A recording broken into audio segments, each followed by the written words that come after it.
জেগে ওঠো মুসলিম জাগো এইবার, মজবুত করে ধরো রশি আল্লাহর। ঠিক কি না? আকসার পাশে দেখো কত কান্না, আকসার পাশে দেখো কত কান্না, বিশ্ব বিবেক জানো তাও দেখে না। অসহায় দুই হাত তুলে ফরিয়াদ, অসহায় দুই হাত তুলে কত ফরিয়াদ, জালিমের হাত থেকে দাও নিস্তার। জেগে ওঠো মুসলিম জাগো এইবার, মজবুত করে ধরো রশি আল্লাহর। মসজিদে আকসা আর কত কাল, জালিম বাজেরা রাখবে দখল, তাদেরই কালো হাত ভেঙ্গে নিপাত যাক, তাদেরই কালো হাত ভেঙ্গে নিপাত যাক, গর্জে ওঠো সবে ধরো তলোয়ার। জেগে ওঠো মুসলিম জাগো এইবার, মজবুত করে ধরো রশি আল্লাহর। আমেরিকাও তার সহযোগী দেশ, আমেরিকাও তার সহযোগী দেশ, মুসলিমদের চায় করে দিতে শেষ। মুসলিম লড়বে তাকবীর ধ্বনিতে, মুসলিম লড়বে তাকবীর ধ্বনিতে, শহীদ হয়ে যাবে পথে আল্লাহর। জেগে ওঠো মুসলিম জাগো এইবার, মজবুত করে ধরো রশি আল্লাহর। লিল্লাহে তাকবীর। যাক, কিছুটা ভালো হয়েছে নাকি? আগের চেয়ে অনেক ভালো হয়েছে। এই মাঝে মাঝে রেলগাড়ির মতন ঘেরাত ঘুরত করছে। যাক, আগের চেয়ে ভালো হয়েছে, এরকমই থাক। কি তা আসেন, সুমামা বিন উসাল আল হানাফি তাকে বললেন যে আবু জাহেল, তুমি যে বলছো আমার পাশের দেশটা মদিনায় একজন সন্ত্রাস এসেছে, আচ্ছা এই সন্ত্রাসের কাজ কি? বললেন অন্য কোনো কাজ নাই, সে মানুষের ক্ষতি করে না, সে ভালো মানুষ। সুবহানাল্লাহ পড়েন। একটাই কাজ, সে কোরআনের দাওয়াত দেয়। সুমামা বললেন আচ্ছা কোরআনের যে দাওয়াত দেয়, এটা কোরআনটা কি জিনিস তুমি কি আমাকে বুঝায় বলতে পারবা? আবু জাহেল বললেন সুমামা, যে কোরআন মুহাম্মদ বলে এই কোরআনের 13-14টা সূরা আমার মুখস্থ আছে। কয়টা? তার মানে কোরআনের সূরা জানলে কিন্তু মুসলমান হওয়া যায় না। এবার আবু জাহেল পণ্ডিত সুমামাকে কোরআন শোনাচ্ছেন। আলাম তারা কাইফা ফাআলা রাব্বুকা বিআসহাবিল ফিল আলাম ইয়াজআল কাইদাহুম ফি তাদলিল ওয়া আরসালা আলাইহিম তায়রান আবাবিল তারমিহিম বিহিজারাতিন মিন সিজিল ফাজআলাহুম কা'আসফিম মাকুল। আবু জাহেলের কণ্ঠে যখন সূরা ফিল, কি নাম? সূরা ফিল তেলাওয়াত সুমামা শুনলেন। শোনার পরে বললেন আবু জাহেল, এটা তুমি কি শোনালা? কেন? যে তুমি যা পড়লা আর আমি যা শুনলাম, এটা সাধারণ কোন মানুষের তৈরিকৃত বাণী নয়, এটা স্বয়ং ঐশী বাণী হবে। সুবহানাল্লাহ পড়েন। আবু জাহেল বলতেছে ও সুমামা, তাহলে তুমি কি ঈমান আনলে? বলে না, আনি নাই, তবে তুমি যে যেটা পড়লে এটা ঐশী বাণী মনে হয়। সুবহানাল্লাহ বিহামদিহি। সুমামা বললেন আবু জাহেল, তোমার ভাতিজা মুহাম্মদকে যদি আমি মেরে দেই আমার লাভটা কি হবে? আমার কি লাভ? তোমার তো ভাতিজা। সুমামার সামনে আবু জাহেল বললেন, আবু জাহেল বলতেছেন সুমামা, তুমি যদি আমার ভাতিজাকে মেরে দাও তাহলে তোমার আন্ডারে আমরা মক্কাটা চালাবো, জমজম কূপ তোমার আন্ডারে ছেড়ে দেব, মদিনার যত খেজুর আছে সব খেজুরের দায়িত্ব তোমার দিয়া দেব, মক্কা মদিনা তোমার নামে রেজিস্ট্রি করে দেব, আমরা হাতের পুতুল হয়ে থাকব, তুমি যা করবে তাই।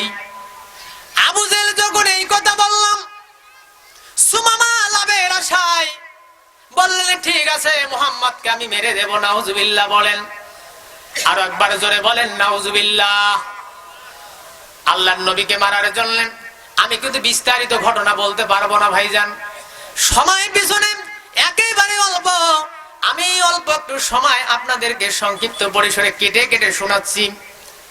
আবু জাহেলের প্রবঞ্চনায় পড়ে আবু জাহেল যেভাবে সুমামাকে সুন্দরভাবে বুঝালো, বোঝার পরে সুমামা চলে গেলেন বিশ্ব নবীকে মারার জন্য 13 জন মানুষ নিয়ে। কয়জন জোরে বলেন? 13 জন মানুষ নিয়ে চলে গেলেন। দূর থেকে আবু জাহেল সুমামাকে বলল, সুমামা, ওই যে পাহাড়ের পাদদেশে ওখানে একটা গুহা আছে, ওই গুহায় মুহাম্মদ ঘুমিয়ে আছে। আমি নবীর সামনে যদি চলে যাই, ভাতিজার সামনে চলে গেলে লজ্জা লাগবে, অতএব দূর থেকে দেখায় দেব, আর তোমরা ওখানে গিয়ে মুহাম্মদকে মেরে দেবে। নাউজুবিল্লাহ বলি। আল্লাহর নবীকে দূর থেকে তাকিয়ে দেখায় দিলাম, ওই যে ওখানে বিশ্ব নবী ঘুমায়। এটাই সাজ, এটাই সুযোগ। সুমামা 13 জন মিলে যখন চলে গেল, যাওয়ার পর পাহাড়ের পাদদেশে একটা বড় পাথর ছিল। এই পাথরটা প্রায় 45 মণ ওজনের একটা বড় পাথর। 45 মণ ওজনের বড় পাথরটা 13 জন মিলে ঠেলতে ঠেলতে গড়ায় আনতে আনতে। আচ্ছা বলেন তো, ওপরে যদি একটা পাথর থাকে, নিচে পাথরটা নামবে কি নামবে না? আরো জোরে বলেন, নামবে কি নামবে না? 13 জন মিলে আস্তে আস্তে করে পাথরটাকে নামাচ্ছে। আল্লাহর নবী ওই গুহায় বিশ্রাম করতেছে। এমন তো অবস্থায় আমার আল্লাহ তো প্রতিশ্রুতি দিয়েছেন, নবী গো, ওয়াল্লাহু ইয়াসিমুকা মিনান নাস। হে রাসূল, দুনিয়ার কোন মানুষ আপনাকে ক্ষতি করতে পারবে না, দুনিয়ার কোন মানুষ আপনাকে হত্যাও করতে পারবে না। চিৎকার মেরে বলেন সুবহানাল্লাহ। আল্লাহর নবী ওই জায়গায় ঘুমানো। এরা 45 মণ ওজনের একটা বড় পাথর বিশ্ব নবীর গায়ে ফেলাবে, নবীজির শরীরটা দুভাগ হয়ে যাবে। আমার আল্লাহ জিবরাইলকে ডাক দিলেন। আল্লাহু আকবার বলেন। আল্লাহর নবী জিবরাইলকে ডাক দিয়ে বললেন, জিবরাইল রে, আমি আল্লাহ মুমিনদের জন্য সাহায্য করা ওয়াজিব হয়ে যায়।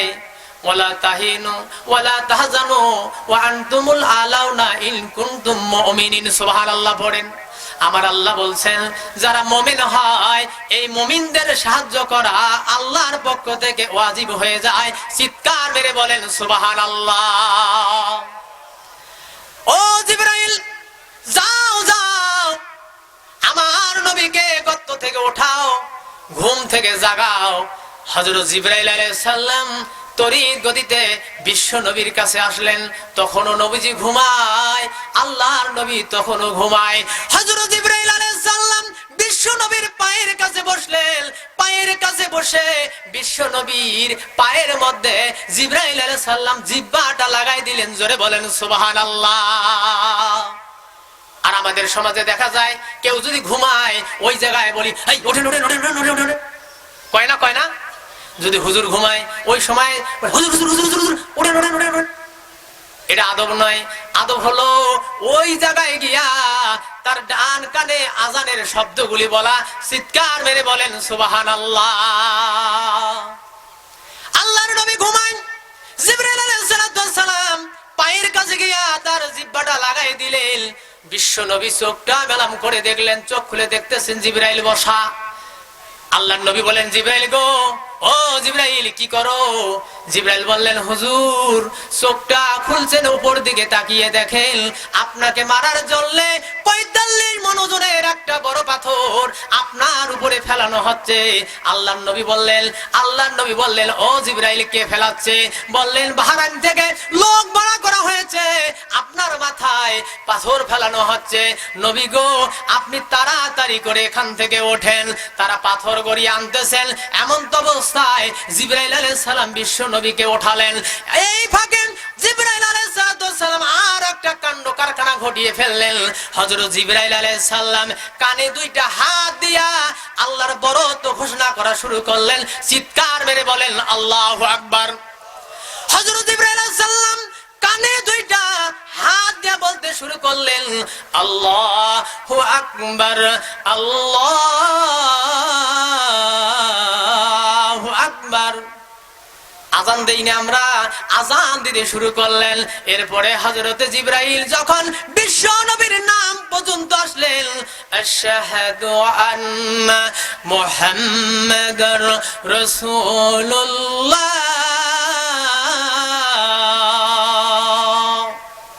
সুমামা ডানে তাকায়, বামে তাকায়, উপরে তাকায়, নিচে তাকায়। হায়রে, এরকম সুলীল কণ্ঠে, সুন্দর কণ্ঠে কে আল্লাহর বরত্ব ঘোষণা করে, আবার মুহাম্মদের নাম বলে।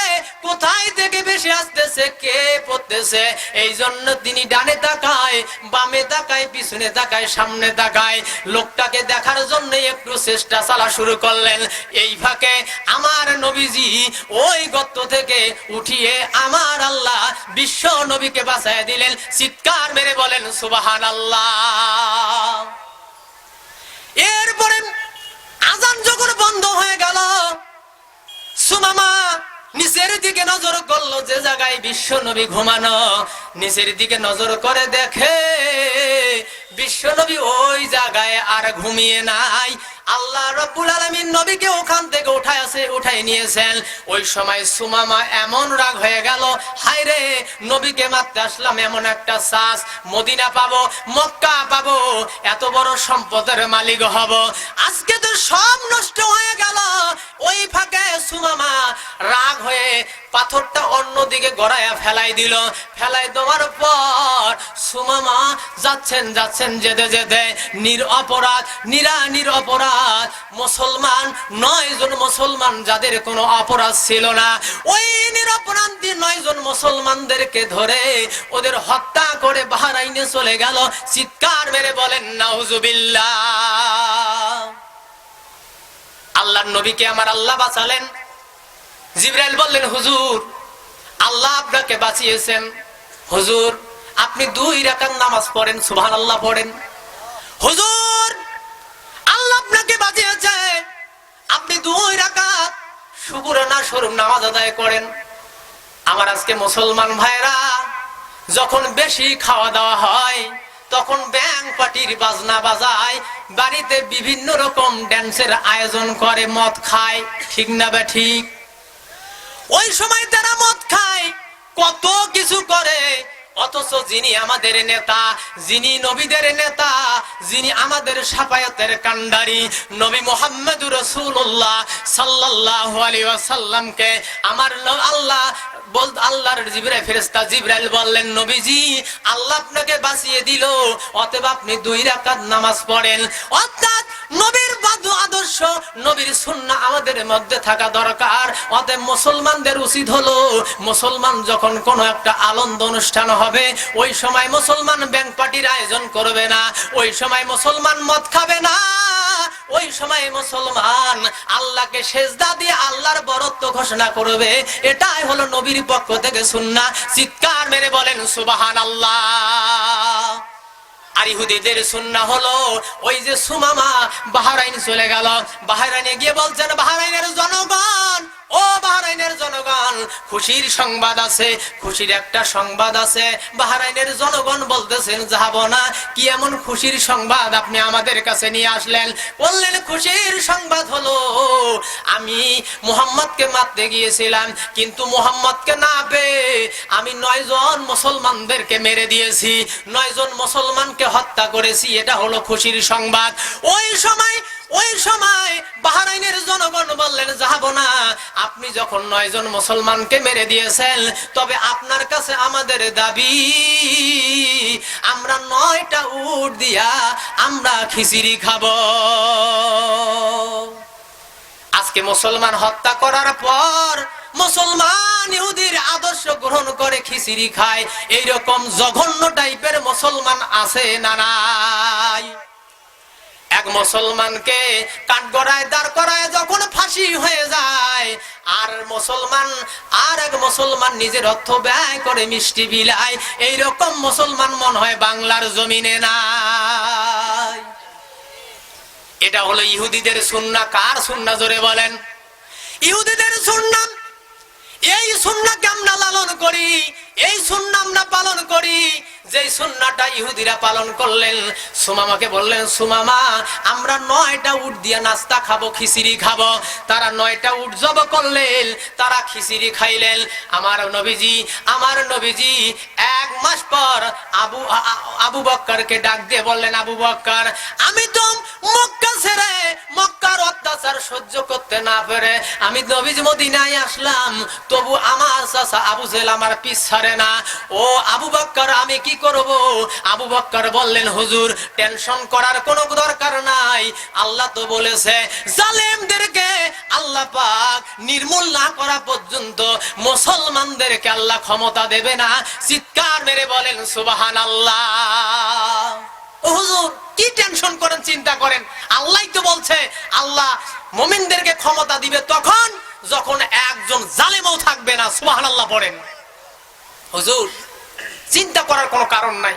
আল্লাহর নবী ওমরকে বললেন, ওমর তুমি একটা কাজ করো তো, বাহরাইনের যে সীমান্ত এলাকায় পাহারা থাকো। আমার মনে হচ্ছে 9 জন নিরপরাধ মুসলমানকে সুমামা মেরে দিয়ে চলে গেছে। এই 9 জন মানুষের সংবাদ, হত্যার সংবাদ আমার মনে হয় আবু জেহেলকে পৌঁছানোর জন্য ওরা বাহরাইনের যে সীমান্ত এলাকা, এই এলাকা দিয়ে তারা মক্কায় যাবে। অতএব তুমি সীমান্ত এলাকায় করা পাহারার ব্যবস্থা করো। সুবহানাল্লাহ পড়েন। বিশ্বনবী সীমান্ত এলাকায় যখন পাহারার আদেশ দেওয়ার জন্য আদেশ দিয়ে দিলেন, হযরত ওমর 15 দিন এমন করা পাহারা দিলেন। 15 দিনে প্রায় 200 জন বাহরাইনের লোক গ্রেফতার হয়ে গেল। 200 জন লোক যখন গ্রেফতার হয়ে গেল, আল্লাহর নবী এই নবীর কাছে এই লোকগুলোকে আনা হলো। আল্লাহর নবী ওই সময় আসরের নামাজের ইমামতি করার জন্য, বিশ্ব নবী আসরের নামাজের ইমামতি করার জন্য যাচ্ছেন মসজিদে নববী। মহিলা মায়া বোনেরা আপনার একটু চাপা চাপি করে বসেন। এক মা আর এক মায়ের জন্য যদি জায়গা করে দিয়ে দেন, তাহলে জান্নাতে আমরা দোয়া করি আল্লাহ রাব্বুল আলামিন জান্নাতে আপনাকে একটা সিট আমার আল্লাহ বরাদ্দ দিয়ে দেবেন। সবাই একটু মহব্বতে পড়েন লা ইলাহা ইল্লাল্লাহ, লা ইলাহা ইল্লাল্লাহ মুহাম্মাদুর রাসূলুল্লাহ। দিনে দিনে আয়ু মোদের হচ্ছে বুঝি ক্ষয়, তবু তোমার যাচ্ছে না কো একটু মরণ ভয়। মরণ তোমার পরম বন্ধু অতি নিকট বাস, যখন গলা ধরবে টিপে উদ্ধ হবে শ্বাস।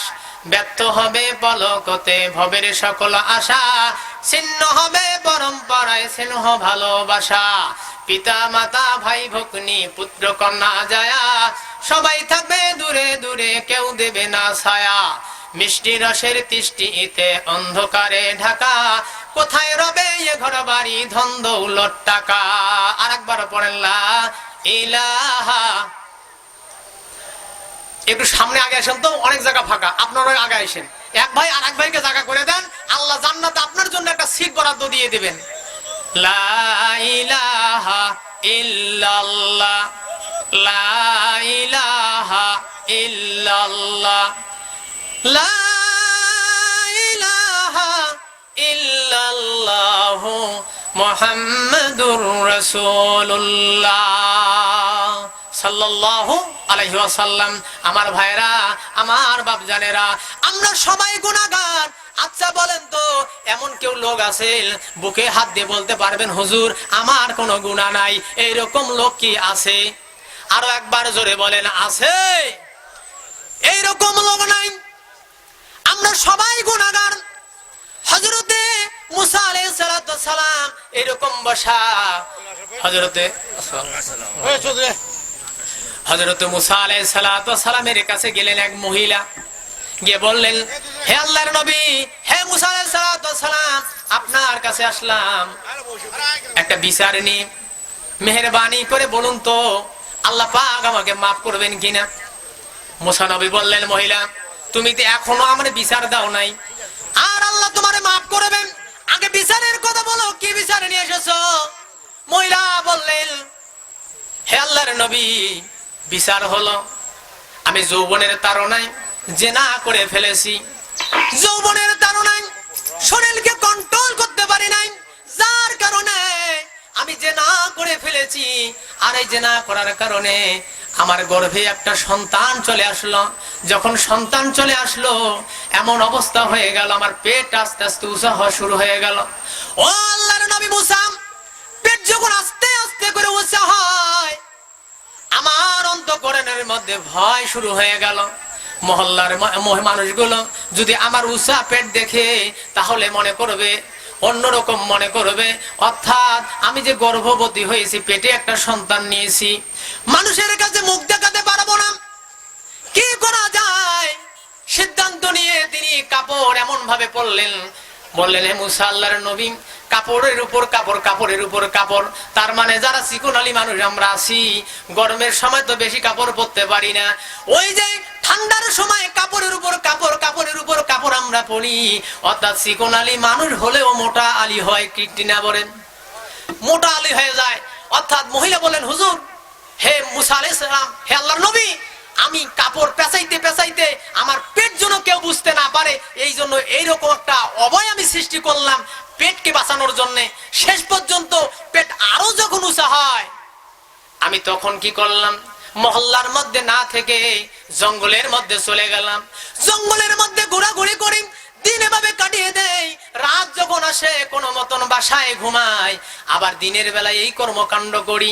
হে আল্লাহর নবী মুসা, এরপরে 10 মাস যখন গত হয়ে গেল, সন্তান ভূমিষ্ঠ হবে, আমার পেটের ব্যথা শুরু হয়ে গেল।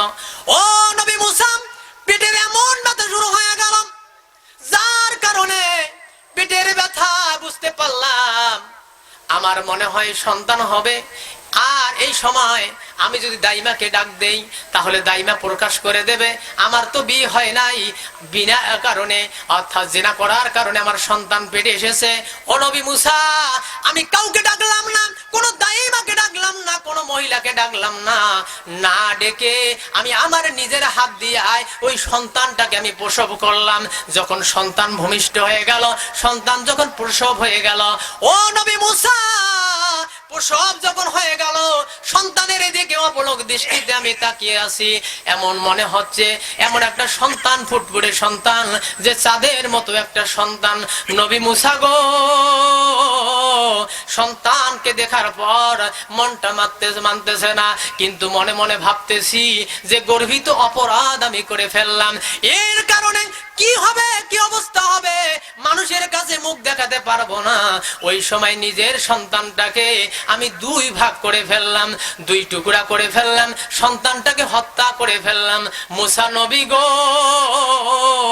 1 নম্বর অপরাধ আমি জিনা করেছি, এটা একটা অপরাধ। 2 নম্বর অপরাধ হলো আমি পেটে সন্তান ধারণ করেছি, এটা একটা অপরাধ। 3 নম্বর অপরাধ হলো নবী গো, আমি আমার সন্তানটাকে হত্যা করেছি। এই তিনটা গর্বিত অপরাধ করার কারণে আমার আল্লাহ কি আমারে মাফ করে দেবে? আমরা কিতাবে দেখেছি মুসা নবীর এত রাগ ছিল। ওই সময় মুসা, কিতাবে এসেছে, মুসা আলাইহিস সালামের চুলগুলো, আমাদের চুল তো খাড়া হয় না, মুসা আলাইহিস সালাম যখন এই কথা শুনছে, মহিলা বলতেছে আল্লাহ আমারে মাফ করবে কিনা। হযরত মুসা আলাইহিস সালাম এমন রাগ হয়ে গেলেন, রাগ হওয়ার কারণে মুসা আলাইহিস সালামের মাথার চুলগুলো পর্যন্ত একেবারে খাড়া হয়ে গেল। চিৎকার মেরে বলেন সুবহানাল্লাহ। হে মহিলা, কি বলছো? গর্বিত অপরাধ করেছো, আর তুমি বলছো আল্লাহ তোমারে মাফ করবে কিনা? যাও, আল্লাহ তোমারে মাফ করবে না। তুমি কি বিচার নিয়ে এসেছো? তোমার কোনো ফয়সালা আমি করতে পারবো না। কি বিচার করবো তোমার? যাও, দূর হয়ে যাও। ধমক দিয়ে দিলেন। আল্লাহ পাক সঙ্গে সঙ্গে মুসা নবীকে বললেন, মুসা রে, মহিলা যে অপরাধ করেছেন, তুমি কি জানো না আমি আল্লাহ এই মহিলাকে মাফ করে দিতে পারি? সুবহানাল্লাহ পড়েন। কিন্তু এমন একটা গর্বিত অপরাধ আছে, আমি আল্লাহ মাফ করি না। কারা কারা শুনবেন? কারা কারা শুনবেন? মহিলা যদি এত বড় অপরাধ করার পরে মাপ পায়, কি এমন একটা গর্বিত অপরাধ যেটা করলে আমার আল্লাহ মাপ দেয় না? আমার ভাইরা, আমার বাপ জানেরা, এত আসেন আল্লাহর নবীর মুসা আলাইহিস সালাতু ওয়াস সালামের কাছে, যে আল্লাহ ওহী করে বলছিলেন সেই অপরাধটা কি। আসেন ওইদিকে চলে যাই। বাহরাইনের প্রেসিডেন্ট সুমামা 9 জন নিরপরাধ মুসলমানদেরকে মেরে দিল, যাদের কোনো অপরাধ ছিল না। মেরে দেওয়ার পরে খিচুড়ি খাইল।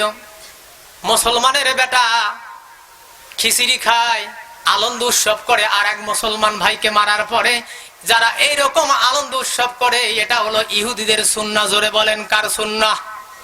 আরো জোরে বলেন কার সুন্নাহ?